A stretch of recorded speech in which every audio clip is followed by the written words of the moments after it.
dalam kita pergi ke belakang balik lah kan, pengalaman ustaz dalam PAS lah kan. Sebab saya tak pernah masuk dalam, tak masuk PAS, jadi saya tak tahu kan. Jadi adakah dalam PAS ni dia orang kata apa, menghalang perbezaan pemikiran tu? Maknanya sebab kita kalau kita tengoklah, asal ahli bawahan soalkan sikit, pimpinan atasan akan cantai. Secara catatan tidak. Secara catatan tidak ada dicatat di mana-mana. Okey. Tetapi secara amalan itu adalah berleluasa. Okey. Contoh dia. Satu ketika dulu dia. Dalam PAS ni dia akan berbicara tentang kawan ni bekas masa tu IRC. Okey. IRC bila masuk dalam PAS bukan sekadar dimusuhkan. Dia macam kutlah lain. Macam fraksi lain dalam PAS. Itu yang berlaku. Sebab tertulis tak? Tapi tindakan tu memang ke arah itu. Contoh kita katakan berlawan dengan pemikiran Tuan Guru. Tuan Guru tu merujuk pada Tuan Guru Presiden PAS. Dia anggap kata tidak wala. Tertulis tidak, tapi dari segi pengamalannya dan dalam organisasi ni dia bukan sangat terkait dengan apa yang ditulis. Tetapi dia berkait dengan macam mana tindakan tu. Sebab kita adalah manusia, kita adalah makhluk yang sentiasa berlaku pembesaran kan, berlaku perubahan, pengembangan. Dan perubahan dalam hidup. Jadi memang tak ada, tapi amalannya ada. Sampailah ni ada beberapa watak dalam PAS yang macam dimusuhi lah. Kan, satu ketika mungkin istilah dia adalah harum manis dalam orang luar PAS kan. Lepas tu dia mari pula Pasma tu awal lagi. Kalau ni masalah ni, saya tak mau sebut beberapa watak lah. Beberapa watak yang dulu pernah jadi esko Dewan Pemuda PAS yang lain memang bertemu dalam bentuk pemikiran ni. Bertemu dalam bentuk pemikiran ni.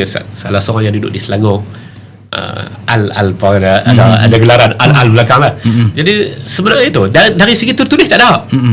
Kalau kita baca dalam contoh dia manhaj Usmah PAS Pusat, okey tak ada kan. Cuma dia bersandar kepada wahdatul fikr tu kan.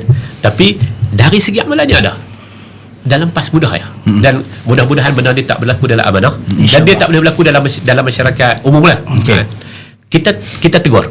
Kita tegur satu benda yang salah lah. Mesej akan masuk, WhatsApp akan masuk, entah tu sembahyang tahajud berapa rakaat. Okey, dia pergi ke situ, dia pergi kepada ibadah. Dia akan pergi berapa banyak hang punya ibadah tu. Hang tulis buku berapa buah. Hang tulis dia berapa buah. Hang siapa. Hang ni dia ni semua peringkat antarabangsa hang tak benar. Sedangkan dalam Islam dari segi teguran, cerita ni ada perbincangan dari segi sanad dia. Ada yang kata tak sahih. Cuma saya nak ambil dalam bab i'tibar. Cerita satu orang bila Saidina Umar kata, Saidina Umar radhiyallahu ta'ala anhu kata, dia kata apa? Hari ni bila ramai orang pakai komplain, mereka meletakkan mas kahwin, mahar yang tinggi, orang perempuan. Jadi Umar celah semua, tak ada masalah. Saya menghormati, saya celah. Jadi masuklah perempuan ni, Umar panggil perempuan Madinah ni. Umar tanya, lima za taghalau fil muhur, kenapa kamu letakkan harga yang mahal?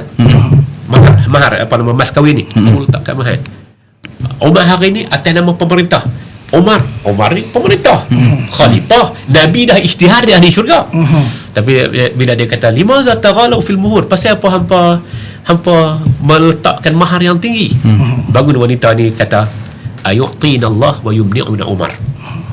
Kenapakah Allah Ta'ala benarkan kami untuk meletakkan mahar tinggi mana pun kami letak, sedangkan siapa Umar untuk Umar kata apa? Umar kata tak pernah berlaku dalam sejarah sebelum tu asabat imra'atun wa akhta'a Umar. Yang benar adalah wanita tu. Umar tak tanya hang berapa rakaat sembahyang banyak. Sembahyang banyak dah. Hang berapa rakaat sembahyang tahajud. Hang siapa? Hang aku ni adalah yang dijanjikan syurga oleh Nabi. Bila kebenaran itu Umar tunduk. Dalam PAS ini tak berlaku.